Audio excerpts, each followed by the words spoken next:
Hello, my name is Andrew Morgan Smith, and I'm here to talk to you today about Strazov Sampling's newest library, Afflatus Brass. I'm a big fan of their Afflatus Strings library. If you've been following this channel at all for a bit, you know that I have really enjoyed using that library. And I was really excited whenever they hit me up and asked if I could do a demo for this brass library. So I'm going to play back the track, but I'm only highlighting the MIDI of the brass library just to kind of make things a little more readable. So here we go.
Cool.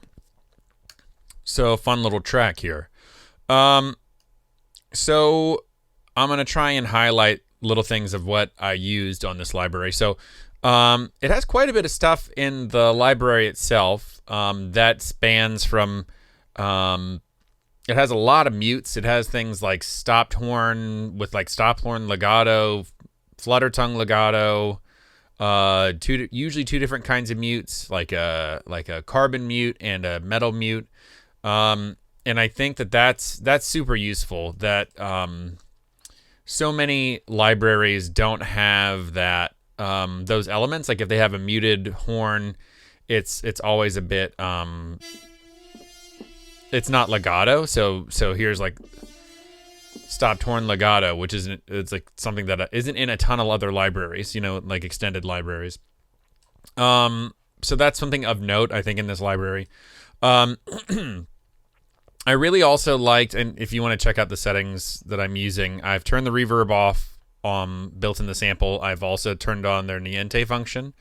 And there's a humanized function, which basically when it plays back, because it has the thing that I really love about it is it has polyphonic legato. So like this is the horns 2 patch. So here's just your normal patch. Right? But if you do that, if you wanted to play, chords,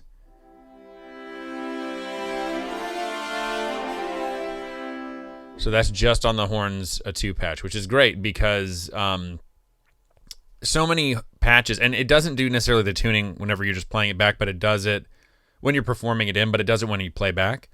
Something that's been a tremendous fight, and this always drives me crazy, is so many libraries. If you play, even if it's a 2 horns patch, you play a chord, it just phases. It just drives me absolutely bonkers. And this is one of the first libraries I've ever used that doesn't really feel that way. Like it doesn't, I don't know what they do. I have the same thing with the string library. I love sketching with the chords and then you can orchestrate them how you want.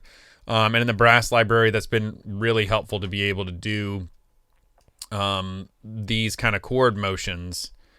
Sorry about that. These kind of chord motions that happen like right here.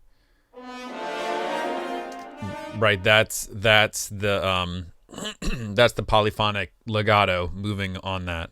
And that was actually one of the things I wanted to highlight in this track was the polyphonic legato ability of this library, because it's something that I use all the time with the other stuff.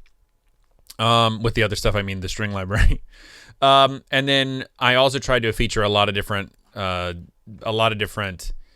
articulations as much as I could find, or not as fine, as much as I could really use. So in the stopped horns, I mean, let me get stopped horns here. And also, it also fades really well between dynamic layers. So if I'm at 0 now, my dynamic layers. Like, I really don't hear, and I for the most part on any of the ones that I've used, any of the patches I've used, I don't really hear the crossfade between the library layers, which is great. And then I also am not using the section mics on any of the library. I'm only using the close Decca and Hall mics. You can also, I mean, it just has a ton of flexibility, you know, selecting round robins. If there's a round robin you don't care for, you can turn it off. You know, you can change key switches if you really want to do that. And it just sounds, I mean, it just sounds really good out of the box. Generally, but I like the playability, especially of the two horns patch. Now, granted, I don't have low latency on right now, but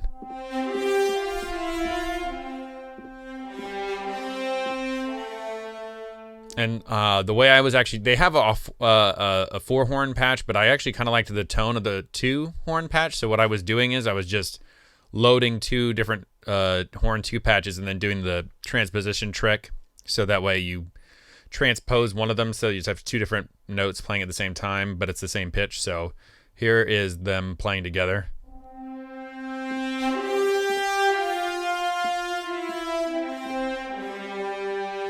It just sounds great.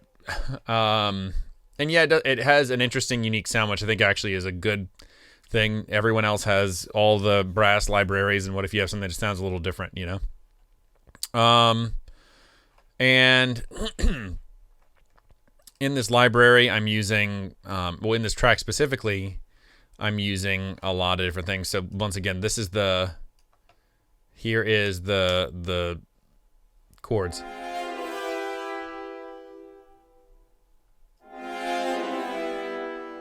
Right, it just sounds great. Like, that just sounds awesome.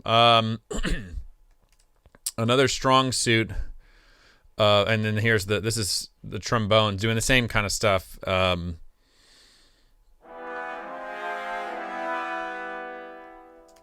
Right, and once again, this is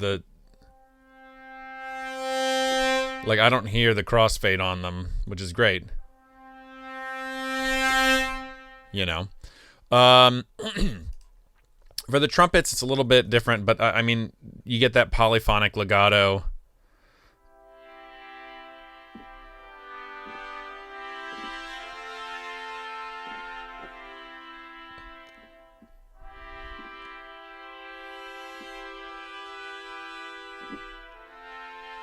Which for choral writing, like, it's just great. The low brass also really shines in this library. This is called Hunter Brass, which is kind of based off of certain orchestrations that are just pretty common. Right,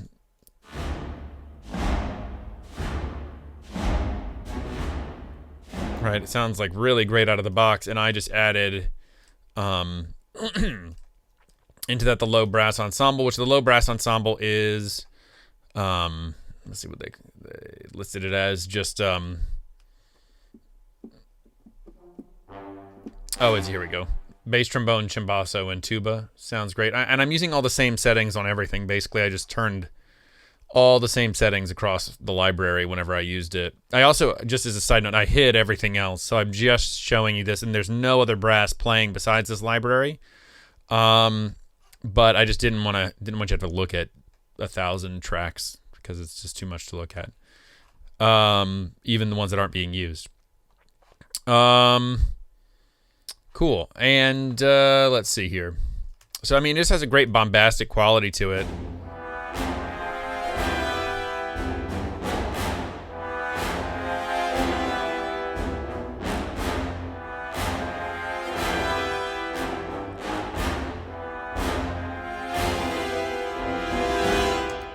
You know, and then this is the mute stuff. Right, just has a really great quality to it. Yeah, and I mean, it has a pretty versatile library overall. You know, and I think that in talking to them, you know, they've been really good in support of Afflatus strings. Like, they've released more updates, they've released new patches, new materials, anything that they thought was lacking, they've released new stuff. So I'm sure that there'll be more stuff in the future. Like, that's not something they've confirmed to me, but I'm at least that's how the company has worked in the past. You know, but then even stuff like, it's just like the ability to play chords and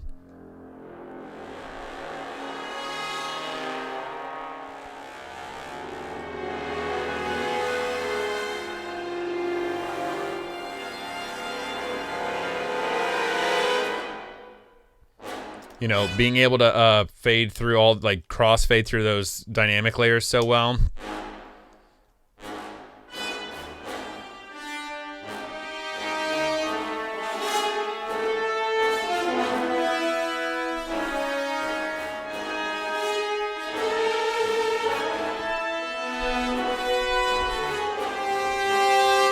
Yeah, it just works great, you know. They also have Tenuto.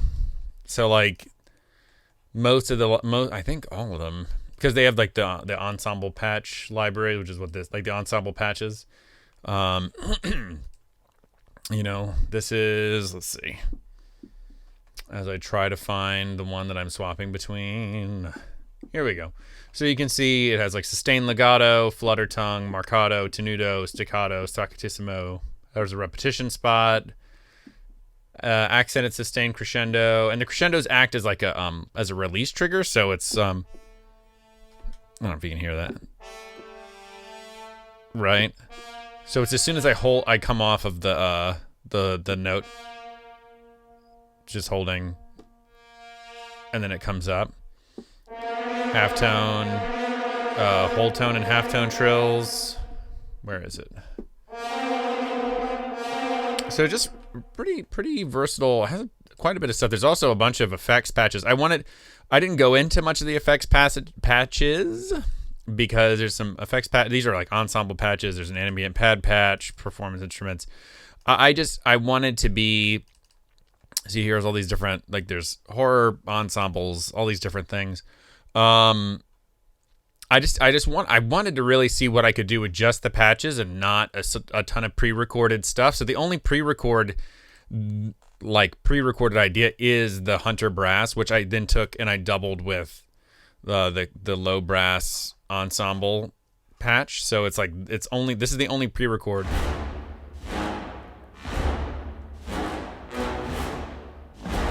That's the only pre-record I actually used. The rest of it was all just like their patches, which is something I wanted to do.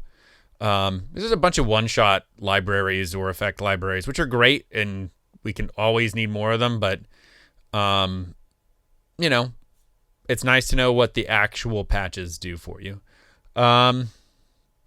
Anyway, so thank you so much for listening, and I'll let you get back to writing and check out this library. You know, it has some cool elements to it, and until next time, I guess.